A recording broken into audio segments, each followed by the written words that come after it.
Aloha Flow Riders, and welcome to this edition of The Flow. Oh my goodness, listen, we've been working on this new style, and I gotta say it's been a lot of fun. So, first week we talked about what we're talking about. This month is community, right? The second week, we're supposed to have on our special guest, but she's busy because, she's cooler than we are. So we flipped it and we did our activation, which is the action step. We did that last week. And then now we're bringing in our expert. And I can't wait to dive in. And I didn't tell Becky ahead of the showgram, but we have something in common. Many of you guys know I am a partner in a real estate company here in Honolulu, Hawaii. And the name of my real estate company is Affinity Real Estate. No and, way. and her company is Affinity as well. So we have something in common. But without further ado, let's get over and let's say hello to Becky. Hello, Becky Pierson Davidson. Hello. I had no idea that we had that in common. That's Yeah, fun. it's one of my favorite words. And I think it goes, Hmm. like, even when we were coming up with the idea, a lot of realtors use their name, and Karen really didn't want to use her name. And she does something that's very rare. Like, people hear all the realtors, they have their faces on a business card, and Karen refused to do that. And I was like, why? I mean, you're hot. And she's like, yeah, no, it's not about me, it's about them. And I was like, bingo, I got the perfect thing, right? And so we came Hmm. up with the affinity thing, and I kind of explained to her. And of course, it just helps that it's an A. It puts you at the front of the book. That was Yeah, never I'm the trying to be on intention, page one but it of just that phone happened book. anyway. All right, so I didn't want to go too deep into the whole bio thing. I'm like, they can search you and look you up. But how about you give us a real quick one as to sort of what you do and why you do it? Yeah, so I'm the founder of Affinity Collective. We build online communities and memberships, and I do it because I think building community, number one, is like the best way to build a sustainable long-term business. And I also believe that the people that are prioritizing community, if I can serve them, I feel that I'm serving people that are trying to make the world better. And that just feels good for me. And I like to feel good about the work that I'm doing. Awesome sauce. I really like it. So, you said you went in and checked out what we did so far. I'm a little nervous, but I, I think we got a somewhat of a handle on the community thing. But let's see. I I really liked something as I was reading through your stuff, and you were speaking about like how architecture works in building a community, and just like to briefly touch on that because I think that's a really cool concept. Yeah. So we have this framework, and architect is like the foundations are stage one. And there's like a little nod to my past there because I went to architecture school. And so I started my career building, well, working on designing buildings. And so I'm kind of like playing with my past a little bit with that framing, but it also makes a lot of sense because we're architecting a space for people to come together and grow and learn and connect with one another. And so it's really about like how do you build a structure and foundations that are going to help people be successful and connect. And yeah, it's just like a building, except it's easier to go and fix the foundations after you build it than with a real building. I like that. Really like that. It's such a brilliant concept because I do think it makes it a little bit easier to understand. And Katie said in the chat, yeah, it's such a great framework. So one of the things that I think has been the hardest for people in general, and even myself, because I have been really contemplating moving my community. So my current community lives inside of Discord. And I've been contemplating moving my community because I do have a older community base, and many of them complain about Discord. In my brain, I'm an old school nerd. I'm like, it's no different than CompuServe was back in the day. However, Discord gets a bad name because it started out as a gaming platform, and they just think, well, I'm not a gamer, or my kids are on Discord, so it must be complicated. And so, one thing I want to point out to everyone that's really important about this, what we're talking about today isn't really about the platform. It's more about designing the community. And a good community design, like a good building, can kind of be just about anywhere. You might make some little foundational tweaks, but that's just about solid earth. So the general structure though is kind of the same. So I just wanted to make sure that everybody gets that through their head while they're still trying to fight. Should I do school or should I do Stan or should I do Mighty Networks? It could be a piece of paper and an email, as we told you. So let's get in about that. Okay, so I guess you had uh, something that said a community should be more like a product and not like a perk. And that hit me with a ton of bricks. So now I need to hear it straight from the Becky's mouth. Yeah. So in at Affinity Collective, our I was like, wait a minute, how you know? I just get yelled at all day by Karen. I usually shorten it, but now I'm like, I feel like I need to add the second word. Yeah, so we really think about community as a product, and there's a lot of ways to think about community. So if you're building like an e-commerce brand or a physical product brand kind of thing, or even SaaS or software. You might think about community as a marketing strategy to grow your business. And that is really different than the way I think about community in the context of the clients we work with and how we build is more like the community is a membership and it is your product.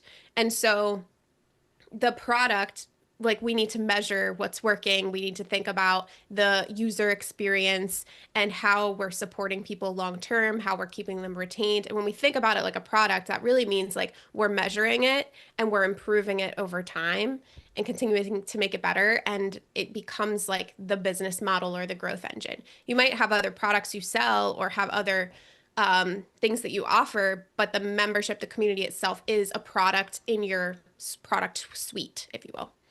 I like that. I like that concept. And it's funny because I swear people ask me all the time, like, what's the best feature inside of Ecamm?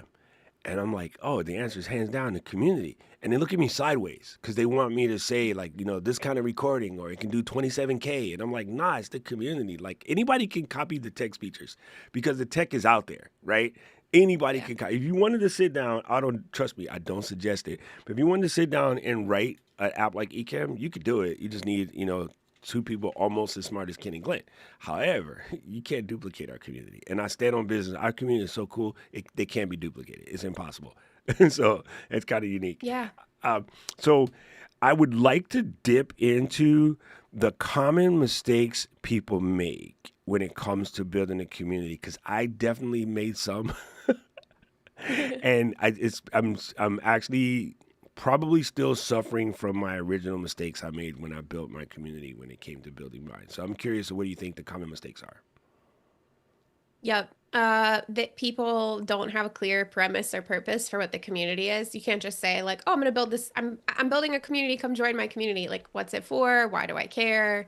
Why should I spend my time there? You need like a really specific reason that you're bringing people together, and they should also have shared values, and there should be like a really clear goal or something that people are working toward in that space.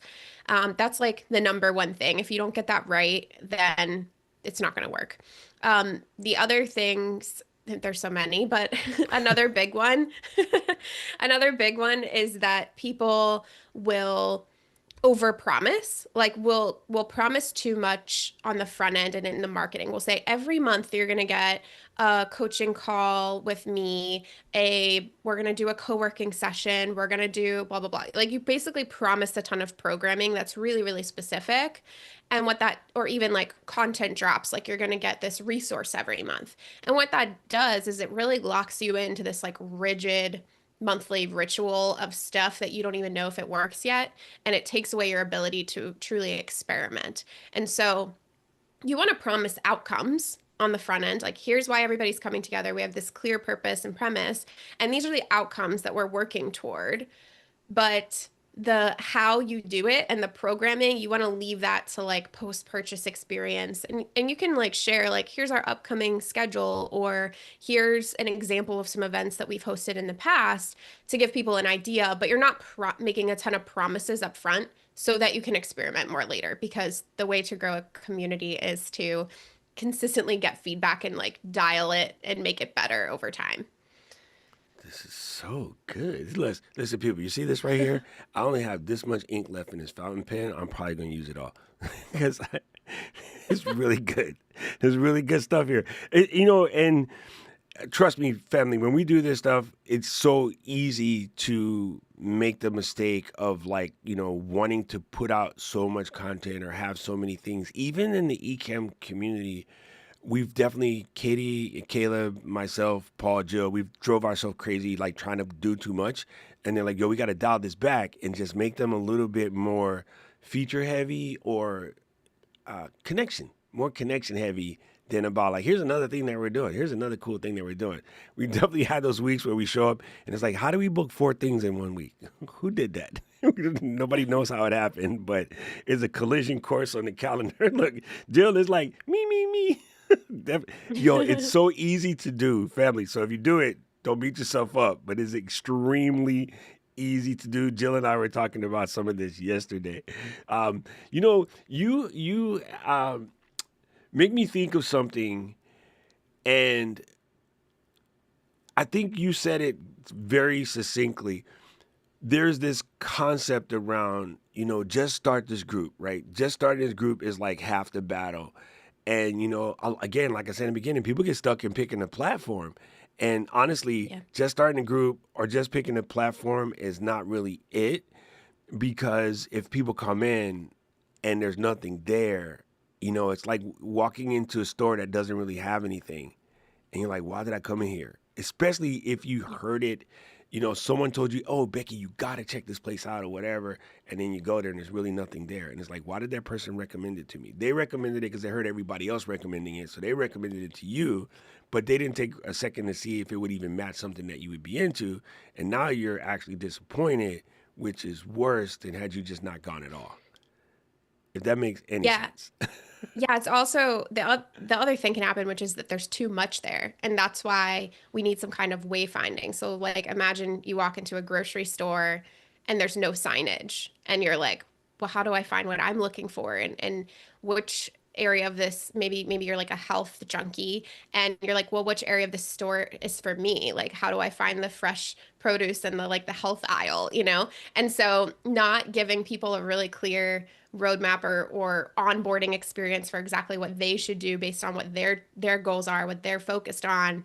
Like that's the next biggest miss is not meeting people where they're at in their post-purchase journey. You guys, you have no idea. You have no idea. I live in Hawaii, and we're a large city. We're probably the 11th largest metropolis as far as population and things go. However, we don't have a lot of space. So I go to headquarters the first time at eCam. I step into the grocery store there, and I was like, "What in the heck is this, bro?" Their grocery store is the size of my Costco, and I Yeah. have the busiest Costco in the planet. Their grocery store is massive. And Katie's like, "Yeah, just pop to the shop and shave and pick up some cream."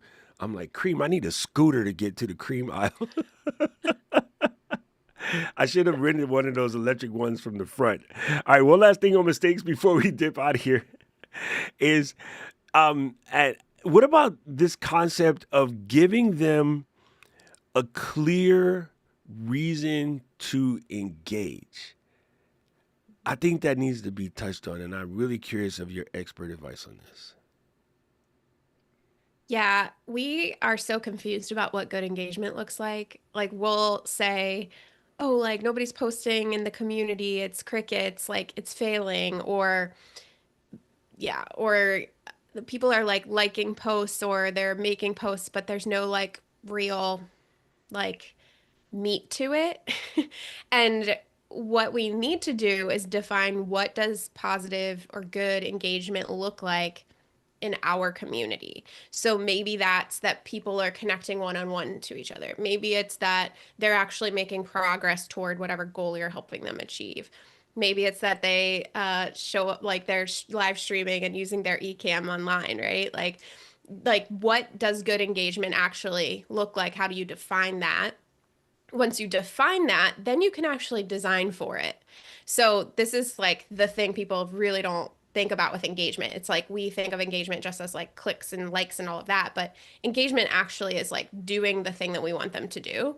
So let's say we want them to live stream more then how can you create programming that helps them live stream more? Maybe they're nervous to do their first live stream, so you make a live streaming for beginners programming. Or maybe there's like the core, like on in the onboarding flow, we take them through step by step of how they can do their first live stream. Okay, now we're driving that like engagement goal immediately. And so we need to define first like what is good engagement and then work backwards from there. Love it. Love it. Matt, How's your look, pen? How's your pen ink? listen. I should have refilled. Good thing is I have a whole bottle here. I have never refilled the sexy purple live, and I kind of don't want to mess up the desk. So we got to keep it tight, Bex. We got to keep it tight. Listen, Matt, I love Matt says he's loving the depth of this, and I think this is important. Even Matt, even in your comment, the concept is it's not just content for content's sakes. There's actually some depth to this. It's something that might trigger someone's thinking or trigger their movement forward, and that's why we redid the podcast this way. So you're not just listening to myself and Katie and whoever the smeeze is that week, just telling you things. We actually need to see you, move it, right? I like to move it. Sorry, I have musical Tourette's, Becky. Leave me alone. This is so, so good. I really, really enjoy that aspect of it because I do agree that's something that we've been working on a lot here recently too, is trying to find ways to get them. And one thing that's always driven me crazy about the general concept of the internet is there's the people that would just like a post. And I used to have a problem with the comment, "Oh, this is fire." I'm like, please don't tell me that. Fire why? My brain cannot do with that kind of thing because first of all, I am extremely cocky. I don't need you to tell me that it's great. I need you to tell me why it's great for you because I'm doing this for you, right? As a Virgo, I have a level of conceit that doesn't need help. I just need you to tell me why it's working for you so I can make sure that I'm giving you the value that we want to deliver. So I really like, oh my God. Listen, can you hang out with us more? Listen. Yeah, Okay, let's work on the community strategy. I love it. So, how does one specifically, like we have Matt in the community there today doing some things. We have a bunch of people that have been watching the other episodes. How does one design for a combination of like the low pressure engagement and the small wins that actually keep building instead of be like a post and ghost or a one and done? hmm This really comes down to designing for a member journey and like all the things I've talked about so far, really, that's how I would categorize it is when we define like what does positive engagement look like? What is the purpose of this community? What outcomes are they working towards? We're able to then say, okay, well, how are we going to get people there? And I literally like design a flow chart sort of thing when I think about this. So it's like, okay, they join, then what? Then they do what? Then they what's the next thing? And so we always want to answer that question like what should I do now? What should I focus on next? Until they're fully integrated in just the status quo or like ongoing experience of being part of the community. But there's usually a lot of things they need to do to get to that point because they have to build the habit. Like if you think about it, we don't do anything new like consistently without setting a really clear expectation with ourselves or a really clear like get it done plan. Like if you want to start like let's say you don't ever exercise and you want to start going to the gym, you got to like decide how often are you going to go? What's your workout plan? Like how are you going to hold yourself accountable? What are you going to reward yourself with so that you actually show up? Like all of those things, right? And so it's the same thing when designing a community experience. You just need to design for every moment. You design for the serendipity, design for the wins and the integration of like actually practicing and doing the work as well. Man, listen. She said design for serendipity people, and you guys know my brain. I went straight to giant ice cream from the end of the movie. Never mind. Yeah, well, like if you want people to connect with each other, how can you like design for like a sweet touch point where it's like, Yeah. okay, we're gonna connect two people together, we're gonna like match them, or we're gonna share on their intro post, we're gonna comment and connect them with three other people that they should know. Like that's what I mean. No, man, I have to tell you, like, okay, we're gonna get nerdy here for a second. Speaking about serendipitous moment, we had no idea we're having this conversation today, And on Saturday in my group, we're doing our group meeting, and one of our users, what not really feeling stuck, but is in this conversation of like what they should post next. And so one of the other users started asking them questions, and it was bringing out a side of them and some answers that I'd never really seen them release in like the last 2 years of being in the group. So about 2 minutes into this conversation, I was like, stop the presses, pump the brakes. Here's what you're going to do. You guys are going to book time together, and you are going to interview her and then let her get her answers out freely. We're going to take these recordings and let her turn it into her writings, which is what she does. Because you're asking her questions that are so good, it deserves to be put somewhere, like the little bird in the Flintstones where they hammer it onto the stone. And so it's really, really cool what you said. Sometimes you link people up. And we have podcasts that have invented themselves out of being members of the Flow Riders or being members of the eCam community. Now they have their own podcast together because they found things that sort of match, right? Inviting each other to each other's shows. This is perfect example of how we do it. Maybe you didn't know it was architected that way, but I do love the concept of getting people to connect that way, because when you become a bigger part of something, you're in, right? Not that's you mentioned the concept of what was the word, like sort of like the retention of the community Mm-hmm. is once they're in, they sort of stay there to participate. So if we're thinking about this type of purposeful engagement, recently we've been trying some gamification things, but what would you say are some of the best ways to work on that, from a direct call to action? What are some of the best ways to get that sort of engagement where it, feels more meaningful and not just, oh, I checked the box? Yeah, that's a good question. Bingo. I told everybody when I do my interviews, I'm always waiting for that. And I got there, dude. It took us 22 minutes. Write it down. Sorry. Yeah, because a lot of times in communities, you'll see like prompts go out in the forum where it's like, okay, everybody answer this question.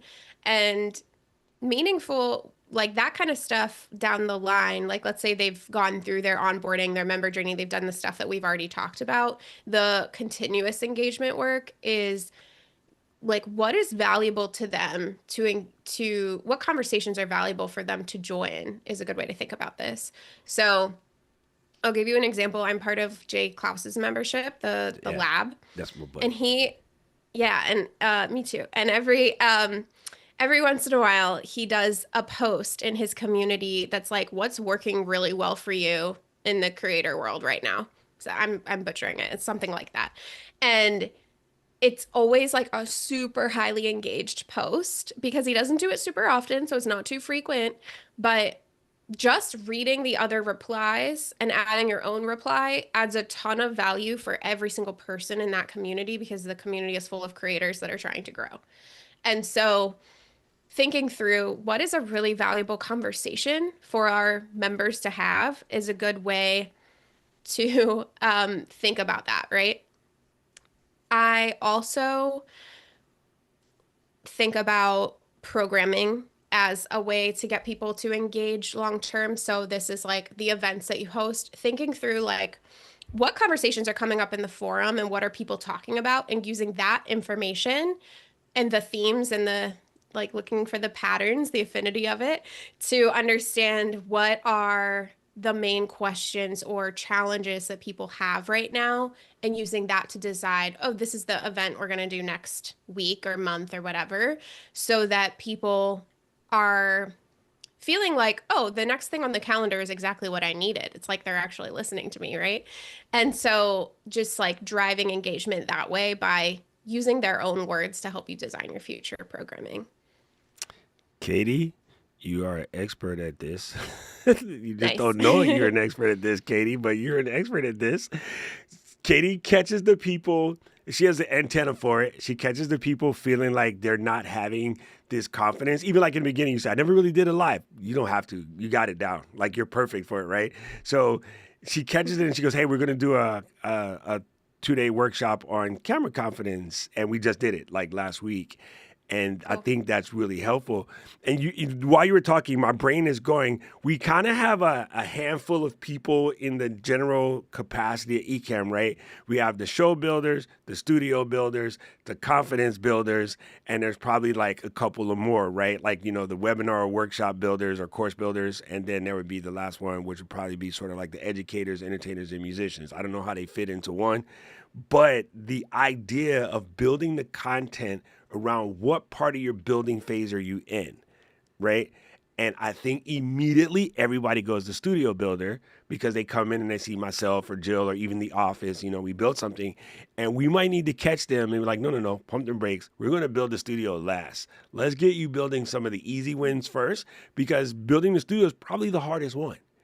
So if we can work on your confidence building and in your show building and, maybe even community building, then we got you going. Now we'll come in and help you build your studio. And people are trying to, I'm going to pick this exact house because I saw it in Malibu.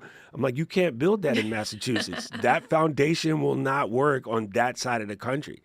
You know what I mean? I Because do. if you, see, you're an architect. See, why did I say, do you know what I mean? Never, don't listen to me, Becky. I'm weird.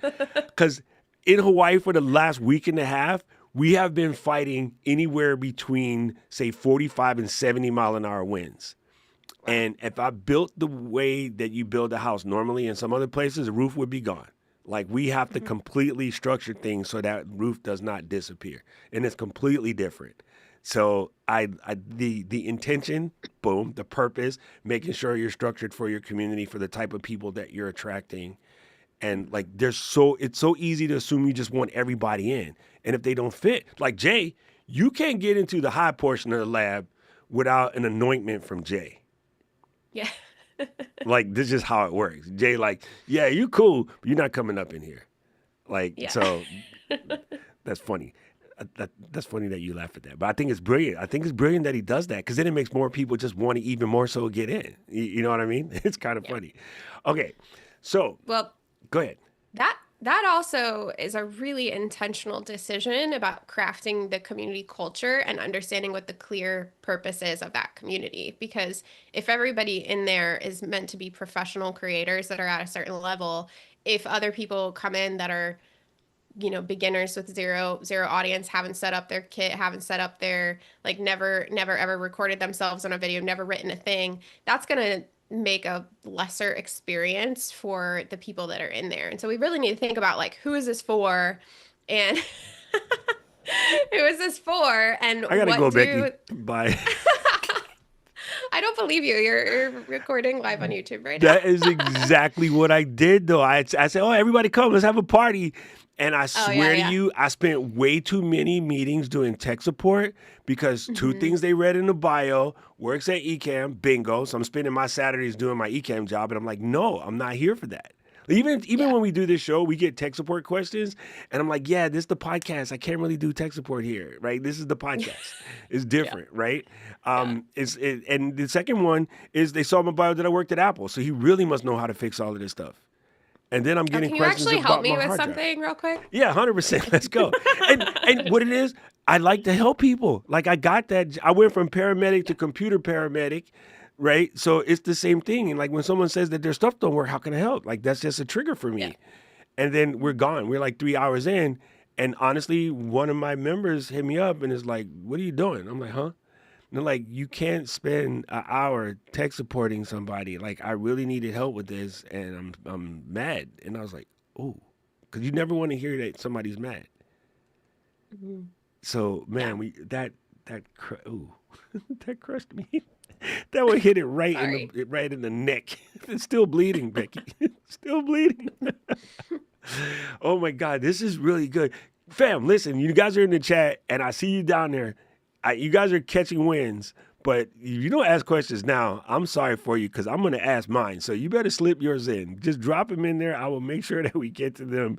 But yes, I'm very, I don't get flabbergasted too often, but you really hit something hard. And I'm like, even though that happened a couple years ago, that's a hard one to shake because there's Mhm. people who, even if I tell them, okay, we fixed that, we solved that problem, they may never come back, and there's no way you're going to find them back.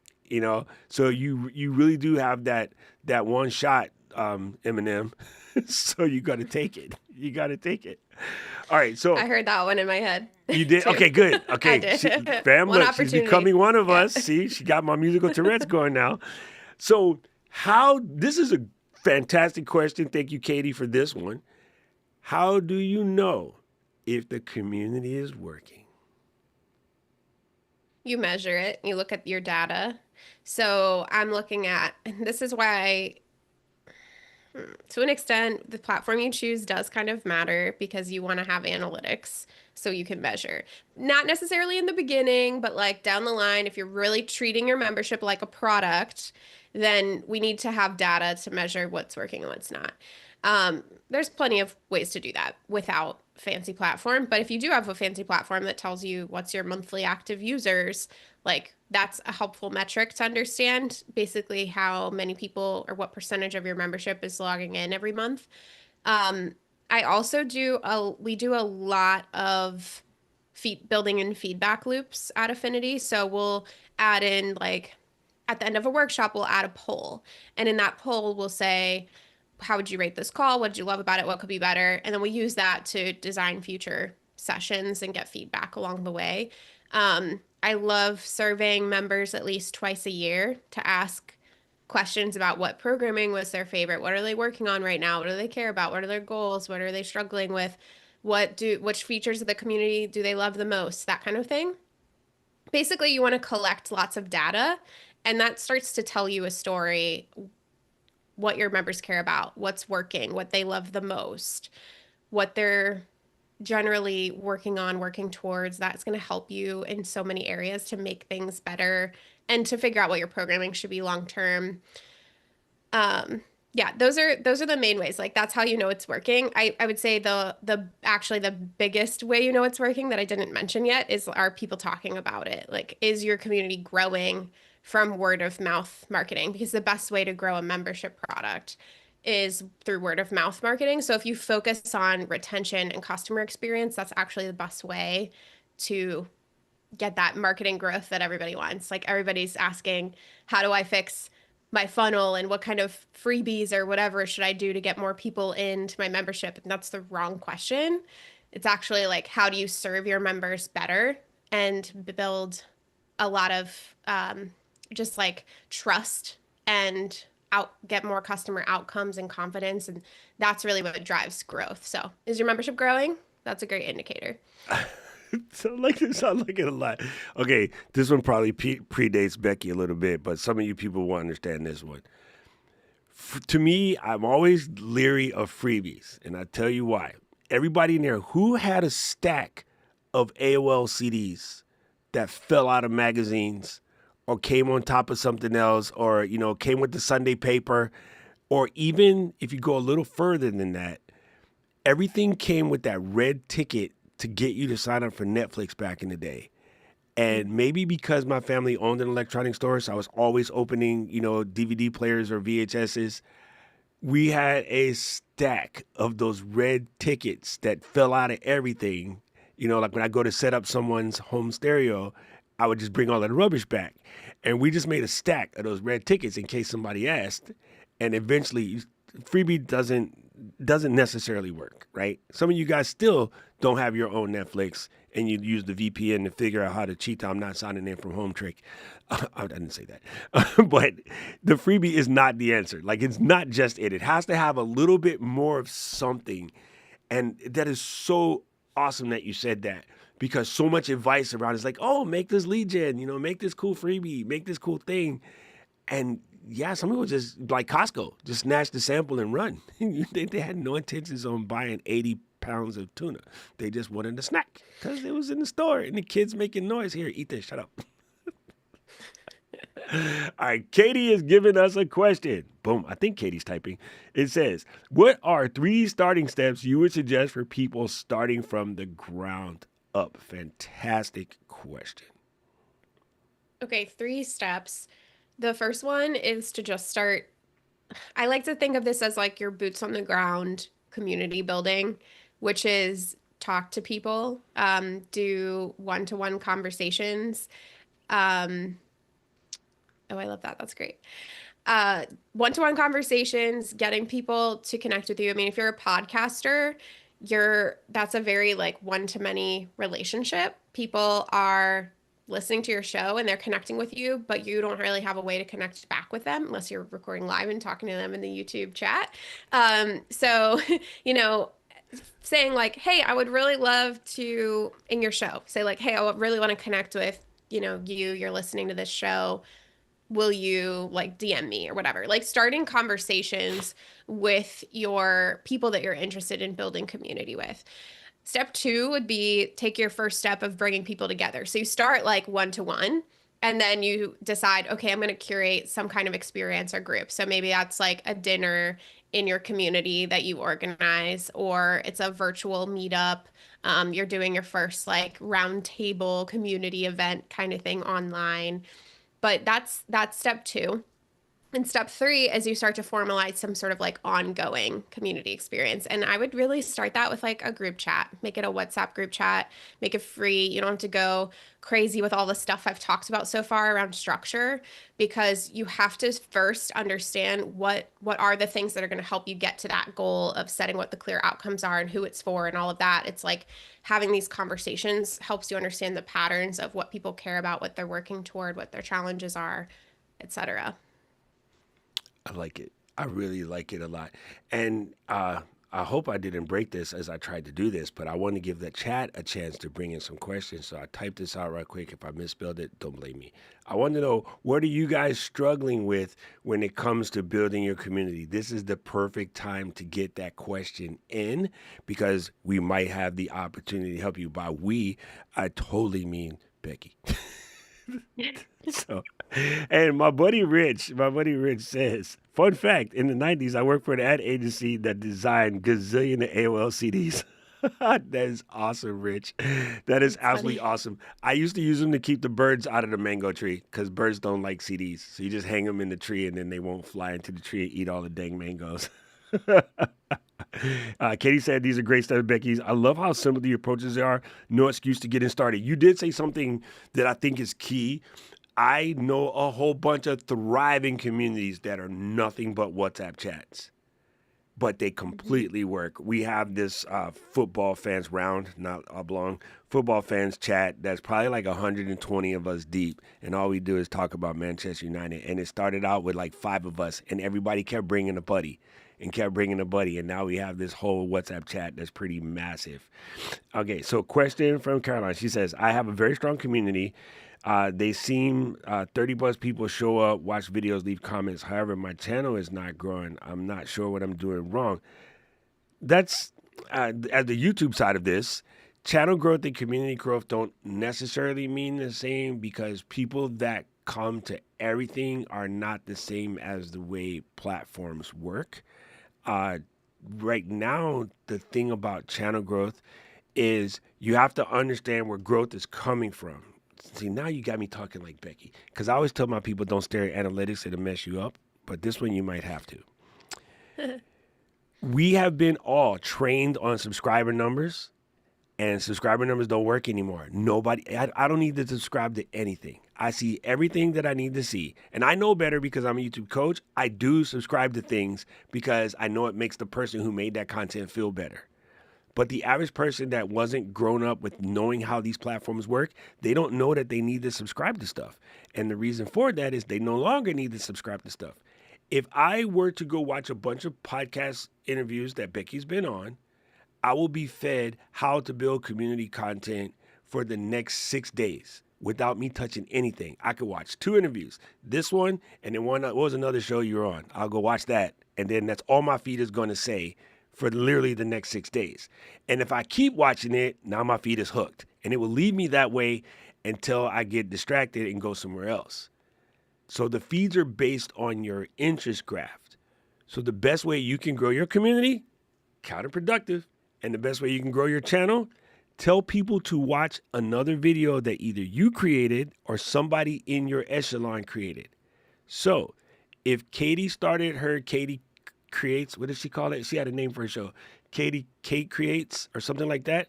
You say, hey, everybody, after you watch this video, go check out my friend Kate Creates. She just invented this new thing. Or, Becky starts a new channel. and you tell people to go watch that, that will make your channel grow because your YouTube will say this person is helping people see stuff on our platform. The biggest mistake everybody makes. It's called Katie Creates. There we go. I was close, boss. The number one thing people do, I'm on YouTube and I'm like, hey, come over here and go to my website. You just took people out their store. And I'm telling you right now, if I was Mr. Nordstrom and you stood in my store and told people to go see Mr. Macy's, right in the face. So you got to keep them on the platform. If you can make people watch more videos, even if they're not yours, YouTube will reward you because you're being a good netizen. There you go. I hope that makes sense.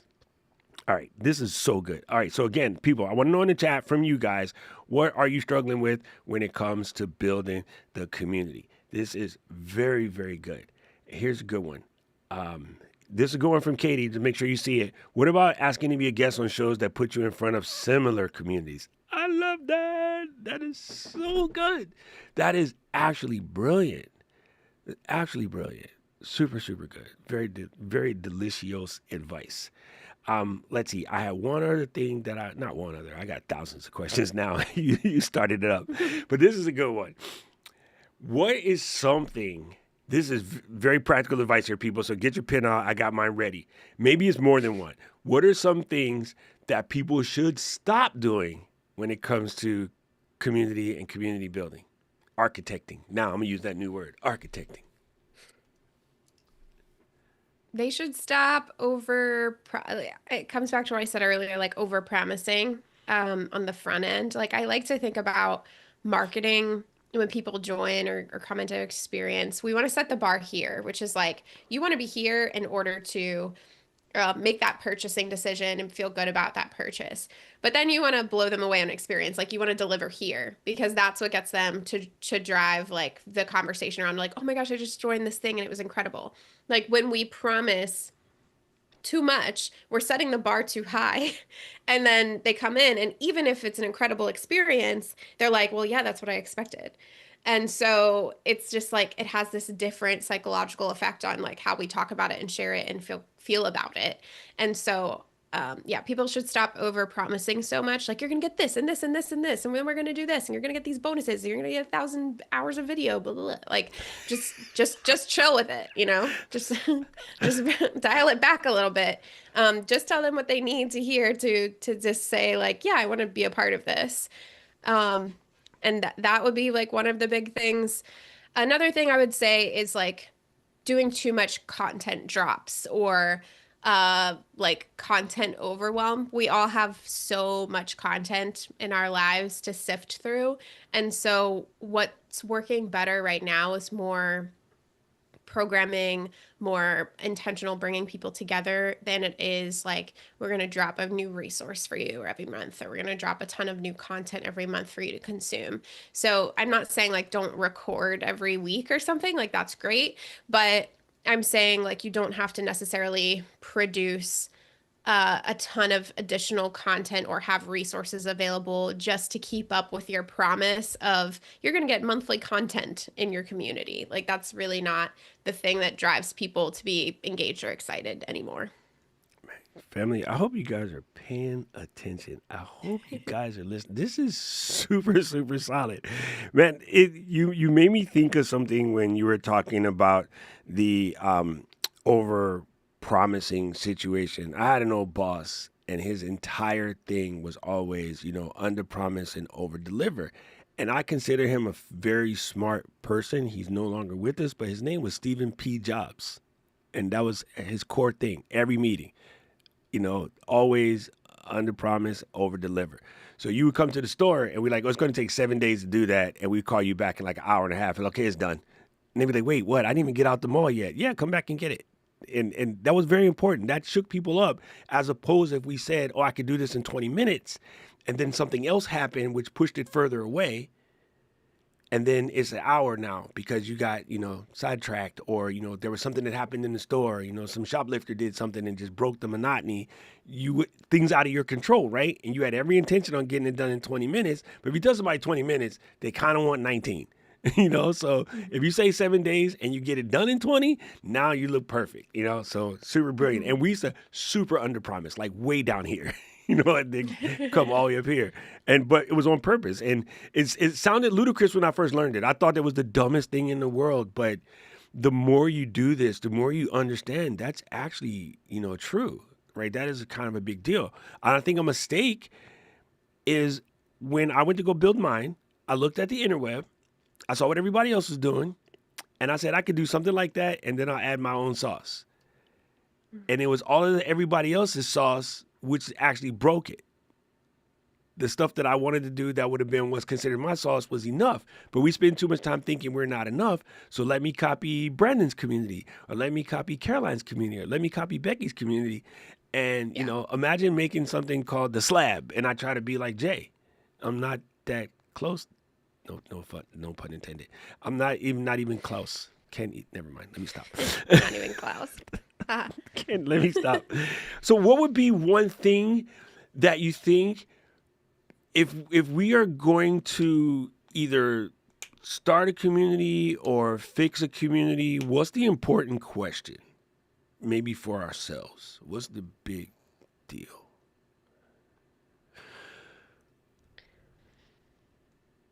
Why does this exist? Why does this community need to exist? Does it need to exist? Why, yeah, why that really just like going deep on that question, a few layers will help you identify who it's for and what they're working toward. Um, yeah, another way to think about it, like let's say you already have a community, what's working and what's not working. Like that's actually one of the first questions I ask all of our clients is like what's working really well in your community right now and kind of like dig into that. And then we look at what's not working as well. Fantastic. Okay, I want to cover this one. First of all, that was very, very well put. But I want to cover this one. Two things. First of all, I must say hello to PMD because she's coolest. Hello, P. And then one issue running against is the platform paralyzation when starting out. There's so many places to choose from, and where the community will be in the long term. And the reason why I wanted to go back to this because it's something we mentioned at the very beginning of this. And so I'll let you handle that one. Yeah, when you're first starting out, I wouldn't worry about platform. I would worry about what are you providing people and like how are you bringing them together, and it's very possible that something like a free WhatsApp or like a free chat experience is good enough in the beginning. It really depends. Like we recommend platform based on what the structure is, like what we've architected. And so if you are offering events and a community forum and a like maybe there's courses or content or whatever, then I just want you to choose a platform where everything is available behind one login. So they're not having to like have a Slack community and then like a online portal somewhere else and then like they have to subscribe to a calendar or something. We're just adding a lot of friction to get them to participate. And in my experience auditing communities, if when it's set up like that, people only participate in one piece of it. They're not participating in all of it. And so they might come to the calls and never log into the forum. Or they might log into the forum and never engage with the calls or look at the content. So when you put everything in one place, you're able to more like craft a better experience overall that ties everything together. So we build the majority of our client memberships on Circle platform, Circle app, just to give you, if you just are like, just give me a platform, Becky, like that's usually my recommendation when you're doing all of those things. But if you're at the very beginning stages, don't go crazy with platform yet. Like just think about how are you going to get people talking and connecting and coming together. All right, very good. And I have a weird question now. I know that circle will be number one. So if you're going to ABC it, what would be your top three platform choices? And it's crazy because it used to be like three. Now there's like 300. Honestly, it really, really depends on what you're offering. And so, I hate this question. I know you do. uh, I think like, eh, Like, for example, if your people all work in tech and they're all on Slack every day, and what you're creating is a space for people to like ask questions and get answers, and it's like there's like not really a content aspect to it, it's really just like forum, then like Slack might be a good choice. Um, if your people have never logged into a platform like that in their life, like a Discord or a Slack or something like that, is going to totally overwhelm and confuse them, then don't choose that platform. You need to think about who your people are. I've even like I'm very anti Facebook group at this point, but I have had clients who are like I've had two clients in recent years where like one was like a real estate community that were most people in there were ages like 40 plus, and they were women and most of them were moms, and they hang out on Facebook, and they were like, if we take this off Facebook, like it's so engaged, like we can't remove it, right? And I'm like, okay, like so like sometimes we're not always like forcing a migration, but you can migrate. So like we do a lot of migration projects. So if somebody, if you build something down the line and all of a sudden your WhatsApp chat is at 100 something people and you're like, this is too overwhelming and I can't keep up, then you're ready maybe for something different. Then we handle like migration projects. So just know that that's something you can do later. Like you can always migrate platform. Sorry, I'm not answering your question. No, So you're Circle, answering it exactly correctly. I like it so far. yeah, like my answer is like I wouldn't necessarily rank them, but um, school is like we have a couple clients on school, and it works if what you're offering is really simple. Like you can't add a lot of complexity there, and it's okay. So I would say, but Circle is always my number one when there's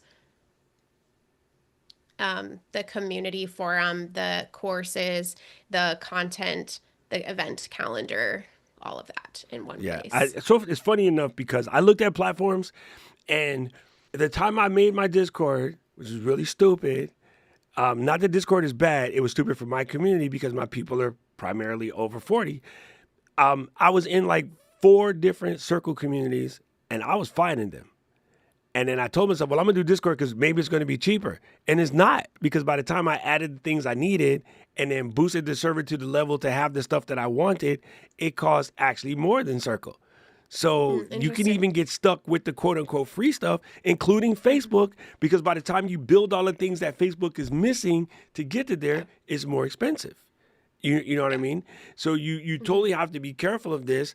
And a common question, and you said it, well, if I have it and on Facebook, I can't move it because everybody's there. And I'm like, the problem with Facebook is those numbers lie. Our Facebook community says there's close to 50,000 people in the group, but there's really only 30,000 in the group. And active, I'm going to say maybe 500. Because Mhm. Facebook numbers are always heavily inflated by drive-by, click ad, and they never came back to the group. Yeah. You yourself, not you, Becky, you yourself, I'm going to pick on Boss It Live. You yourself have clicked on a community in Facebook, and you ain't been in there since you went in there the first time to get your answer. But if you look in your side thing and look at groups that you belong to this avant-garde thing, this purple fountain pen ink lovers group, and you went in there once, they told you to buy Murasaki Shibuki, and then you bought it, and you had no reason to go back. So Facebook, I'm not a fan, and I agree with you on that. It's so true. This is You're great. also competing with the algorithm. Like Yes. you're they're gonna get a ton of notifications in addition to anything coming from your group. And so you're dealing with a lot of noise and competition that you're not gonna get when you're on your own hosted platform. Okay, I just wanted to make sure that I was right. I didn't want you to come back and try to hit me. and Fossil I've knows. YouTube memberships are glorious. I do really wish that they're big enough that they don't have to hoard, so to speak. I wish they allowed for better connectivity with outside platforms, meaning that if you're a member on my YouTube page, I want to be able to give you that same level of membership in, say, Circle or Discord or some other things. And they tried it with Discord, it doesn't really work. So then you're giving people two places to join, which is kind of messed up because it's really good on YouTube. However, I put it there because of ease. People can easily hit the button and they're good. What's bad about it though is it it makes it harder if the platform that you're working on doesn't allow you to give that person the same level of access in the other platform through either a free gifted membership that equals the same rank or something. So trying to do parity doesn't work. So in other words, if somebody joins higher than say the base level package on YouTube, to give them that in the external platform, these platforms make money off of the people you sign up, so it's harder to put them at the same level. It's a nightmare, and if it was up to me, I would not do that. And it's trouble. It's troublematic for me. I didn't say that. It didn't come out right. Yeah, so it absolutely messed up. Be careful of that one. All right, let's make sure that you guys have homework because I need to make sure you guys have homework. We need to make sure that you guys are actually doing some things. So, Becky, I'm gonna let you give them a homework. Like a to-do list or Yeah, like a come find whatever me. you, girl, you're the boss. I'm just over here pressing buttons and wondering why Paul is in my document. Hey, Paul. Okay, so if you are building community, if you already have an existing community or you're trying to get started, check out my show, Build with Becky. It's a podcast. It's like voice notes from me. They're very short episodes. Great way to like learn, like dive deeper into the stuff that I'm talking about. So yeah, you'll definitely check that out. And then just, start conversations in your community, in your with, and when I say in your community, I mean with the people you want to build community with. Like start conversations with them, organize a meetup, start to think about how you can serve your podcast listeners and connect with them more. Like that's a great way to start that like boots on the ground process. And if you want to consider working with us, definitely check out our website, affinitycollective.co. Listen, I like this. I am so glad that you stated that. I'm trying to paste this in the chat. I'm so glad that you stated that they could do a podcast that is short. We've been trying Oh to tell yeah. people that like you can totally build a podcast that is short. It doesn't have to be like 47 million hours long or anything of that nature because that freaks people out. Like how am I going to do an hour every week? Mhm. So about how long would you guess your episodes are? If they or are they not? They're just what they need to be and not different. No, they're different. They range from like 7 to 12 minutes max. So, and some of them are a little shorter than that. But yeah, it's been amazing for my business. Like a lot of the people that end up working with us listen to the show. So if you have a business and you're trying to grow it, like it's been a great strategy for me.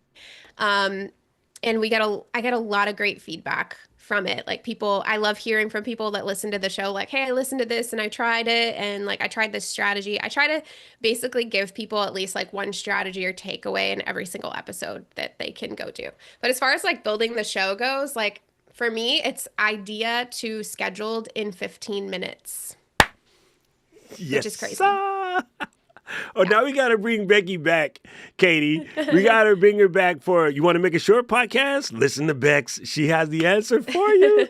Because it's so hard to try to explain to people because if you just watch what's out there, everything is like an hour.